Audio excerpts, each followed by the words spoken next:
નમસ્કાર 10 વાગ્યાના સમાચાર સાથે હું હિના બુલેટિનની શરૂઆત કરીએ। અમદાવાદથી સમાચાર મળી રહ્યા છે કે જ્યાં અસામાજિક તત્વો બેફામ બન્યા છે। જી હા, અસામાજિક તત્વોની ટોળકી એક ઘર પર તૂટી પડી। રખિયાલ વિસ્તારની આ ઘટના બની છે। લુખ્ખા તત્વોએ આતંક મચાવ્યો। તલવાર સહિતના ઘાતક હથિયારો સાથે ટોળાએ હુમલો કરી દીધો। ઘાતક હથિયારો સાથે 10 થી વધુ લોકો ધસી આવ્યા હતા। અજીત મિલ 4 રસ્તા પાસે અજીત રેસિડેન્સીની આ ઘટના જે અમે આપને બતાવી રહ્યા છે। અંગત અદાવતમાં હુમલાને અંજામ અપાયો। હુમલાનો વિડિયો વાયરલ થતા પોલીસ દ્વારા હવે તપાસનો ધમધમાટ।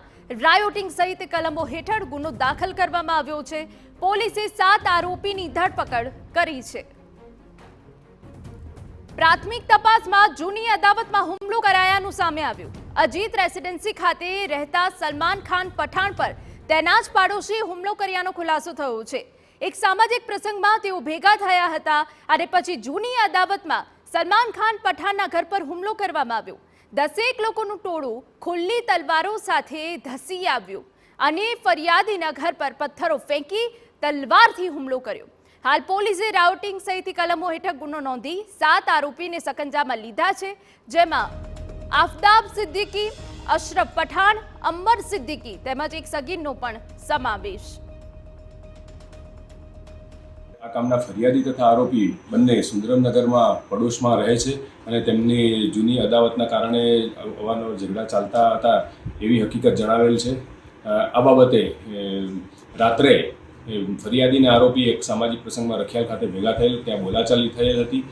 ત્યારબાદ આ આરોપી પક્ષ ભેગા મળી તલવાર અને છરી વડે ફરિયાદીના ઘરે હુમલો કરેલ અને તેમને નાની મોટી ઈજાઓ પહોંચાડેલ છે। આ બાબતે રખિયાલ પોલીસ સ્ટેશન ખાતે ગુનો રજીસ્ટર કરવામાં આવેલ છે। આ કામના તમામ આરોપીઓને રાત્રે તાત્કાલિક ગુનાના કામે એરેસ્ટ કરવામાં આવેલ છે અને કાયદો અને વ્યવસ્થાનો કોઈ પ્રશ્ન નથી। સ્થળ પર શાંતિ છે। તો રખિયાલ વિસ્તારમાં લુખ્ખા તત્વોનો આતંક છે કે જેનાથી હવે અનેક સવાલો ઊભા થઈ રહ્યા છે। આ સ્થિતિ ઠારે હોવાનો અમદાવાદ પોલીસનો દાવો છે, પણ મુદ્દો એ છે કે અમદાવાદ પોલીસના પેટ્રોલિંગના દાવા વચ્ચે આરોપીઓ પાસે આટલા ઘાતક હથિયારો ક્યાંથી આવ્યા? પોલીસે કડક કાર્યવાહી છતાં કેમ લુખ્ખા તત્વો બેફામ બન્યા છે? આ સૌથી મોટો અહીંયા સવાલ છે। અસામાજિક તત્વોને કેમ નથી લાગતો પોલીસનો ડર? શું કાયદાને ઘોડીને પી ગયા છે અસામાજિક તત્વો? આ એક સવાલ અહીંયા એટલે પણ થાય કારણ કે વારંવારની આવી ઘટનાઓ સામે આવે છે। આરોપીઓ પાસે આટલા ઘાતક હથિયાર ક્યાંથી આવ્યા તે પણ અહીંયા સૌથી મોટો સવાલ છે। શું પોલીસ દ્વારા સમયાંતરે પેટ્રોલિંગ કે કોમ્બિંગ કરવામાં નથી આવતું, જેના કારણે આ પ્રકારની ઘટનાઓ બને છે? કોમ્બિંગ કરાતું હોત તો ઘાતક હથિયારોનો જથ્થો ધ્યાનમાં કેમ ન આવ્યો તે અહીંયા સવાલ છે। અમદાવાદમાં કેમ અસામાજિક તત્વોના આતંકની ઘટના પર રોક નથી લગાવી શકાતી? આ સૌથી ગંભીર અને ચિંતાજનક પ્રશ્ન ઊભો થાય છે।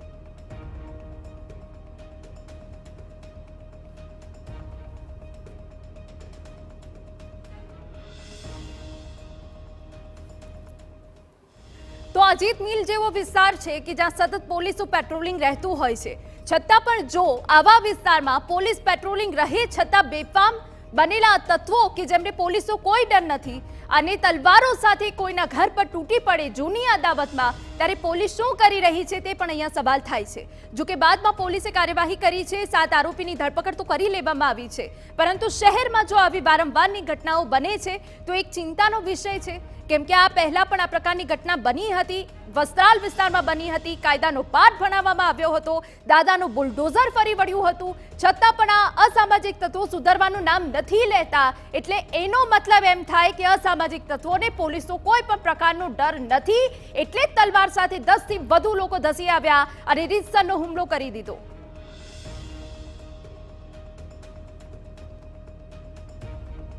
તો એક બાદ એક શહેરમાં અસામાજિક તત્વો બેફામ બની રહ્યા છે, ત્યારે પોલીસ પેટ્રોલિંગ ઉપર સૌથી મોટો અહીંયા સવાલ થાય છે। જે વિસ્તાર અજીત મિલ જે વિસ્તાર છે ત્યાં સતત પોલીસનું પેટ્રોલિંગ રહેતું હોય છે, છતાં પણ તલવારો સાથે આટલા બધા લોકો ધસી આવે છે અને હુમલો કરી દે છે, તોડફોડ કરે છે। પોલીસ શું કરી રહી છે તે પણ અહીંયા સૌથી મોટો સવાલ છે। અને જો પોલીસ પેટ્રોલિંગ થઈ રહ્યું છે, પોલીસની હાજરીમાં જો આ બધી ઘટનાઓ બને છે તે પણ એક ગંભીર વિષય છે। આ એક ઘટના નથી, પરંતુ અમદાવાદ શહેરમાં આવી અનેકો ઘટના બની ગઈ છે કે જ્યાં એન કેન પ્રકારે અસામાજિક તત્વો બીજા કોઈ લોકોને હેરાન પરેશાન કરતા હોય છે, આ રીતે તલવારો સાથે પોતાનો રોફ જમાવતા હોય છે, પોલીસ કાયદાનો પાઠ ભણાવે છે, દાદાનું બુલડોઝર ફરી વળે છે, છતાં પણ આવા અસામાજિક તત્વો કે જે સુધરવાનું નામ પણ નથી લેતા અને તેમને કાયદાનો કોઈ જ પ્રકારનો ડર નથી. કાયદો તો ઠીક, પોલીસનો પણ આ અસામાજિક તત્વોને કોઈ જ પ્રકારનો ડર નથી રહ્યો.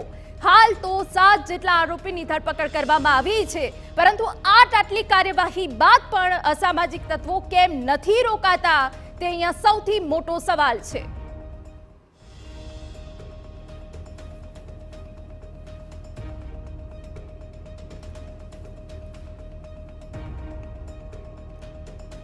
તો લુખ્ખા તત્વોનો આતંક છે.